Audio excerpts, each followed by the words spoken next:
علم الانسان بالقلم. الله انسان رو چی میگوید؟ ما شما رو با واسطه قلم آموزاندیم. هر چیزی که شما می نویسید، عبدالله ابن مسعود بودن خطا نکنم میگویند علم را با قلم در ذهن های خود ثبت کنید.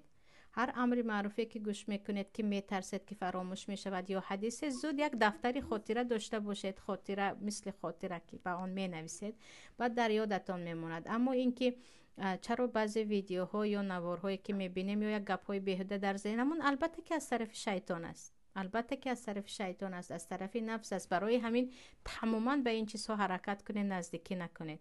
ذهنتون رو هم مشغول میکند. در حقیقت سببی کند شدن ذهن میشود هر نواری که بی معنا هست، هر گپ‌هایی که بی معنا هست، هر حتی که یعنی بعضی چیزها هست که گناه نیست اما گمان میکنید که فایده دارد، بعداً میبینید که هیچ فایده ندارد. یعنی از این چیزها تا میتوانید